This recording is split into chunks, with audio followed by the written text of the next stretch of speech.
Assalamualaikum warahmatullahi wabarakatuh. Kami dari kelompok 6 yang terdiri dari saya, Nadia Umabibah, Neti Auliasari, dan Novia Wisa akan menjelaskan tentang teknik dan instrumen penilaian non-tes.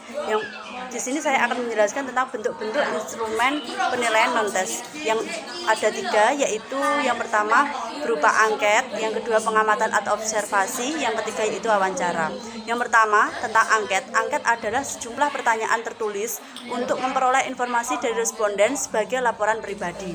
Sedangkan angket sendiri itu terbagi menjadi 2 bentuk, yaitu bentuk yang terstruktur dan tidak terstruktur. Yang kedua itu berupa pengamatan atau observasi, yaitu proses penilaian dengan cara mengamati dan mencatat secara sistematis terhadap tingkah laku siswa di luar maupun di dalam kelas. Yang terakhir, yang ketiga, yaitu berupa wawancara.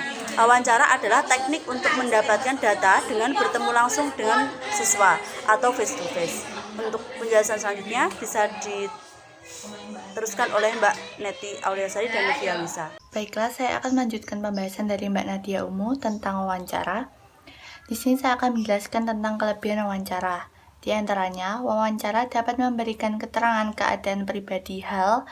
Ini tergantung pada hubungan baik antara pewawancara dengan baik.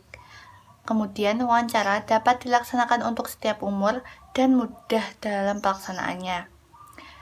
Kelemahan wawancara di antaranya, keberhasilan wawancara dapat dipengaruhi oleh kesediaan kemampuan individu yang diwawancara.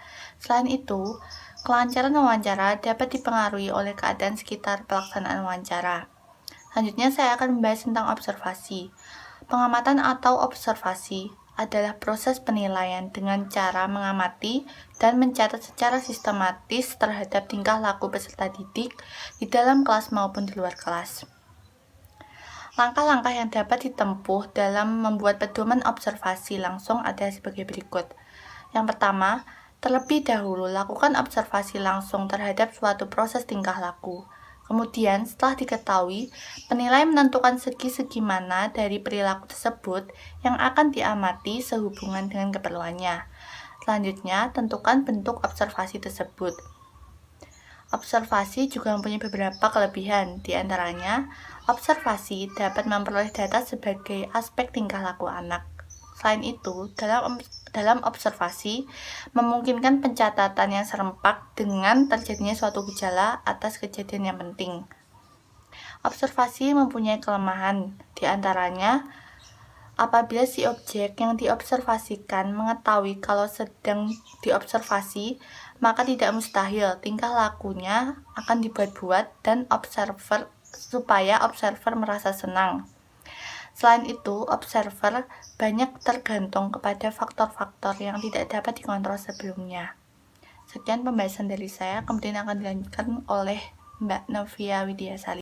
Baiklah, di sini saya akan melanjutkan presentasi dari Mbak Neti, yaitu poin kedua tentang fungsi masing-masing bentuk-bentuk instrumen non-tes.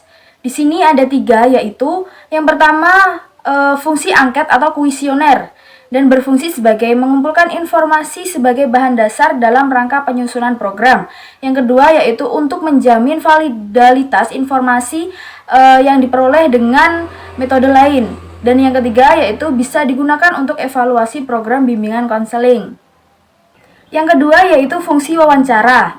Di sini berfungsi sebagai yang pertama untuk memperoleh informasi guna menjelaskan suatu situasi dan kondisi tertentu. Yang kedua yaitu untuk melengkapi suatu penyelidikan ilmiah. Yang ketiga yaitu untuk memperoleh data agar dapat mempengaruhi situasi atau orang tertentu. Yang keempat yaitu untuk mengupas kemungkinan adanya suatu perspektif baru atas suatu masalah. Yang kelima yaitu untuk mendapatkan informasi data yang berimbang dan objektif. Yang ketiga yaitu fungsi observasi. Pada fungsi observasi ini bertujuan untuk yang pertama menilai minat, sikap, dan nilai yang terkandung dalam diri siswa. Yang kedua yaitu untuk mengetahui kesesuaian pelaksanaan tindakan dengan rencana yang telah disusun. Yang ketiga yaitu untuk mengetahui sejauh mana pelaksanaan tindakan itu berlangsung. Yang keempat yaitu sebagai metode pembantu dalam penelitian yang bersifat eksploratif. Yang kelima yaitu sebagai metode pembantu dalam penelitian yang sifatnya lebih mendalam. Dan yang terakhir yaitu sebagai metode utama dalam penelitian tersebut. Mungkin itu yang dapat kelompok kami sampaikan, kurang lebihnya kami mohon maaf. Billahi taufiq wal hidayah wa ridho wa inayah. Wassalamualaikum warahmatullahi wabarakatuh.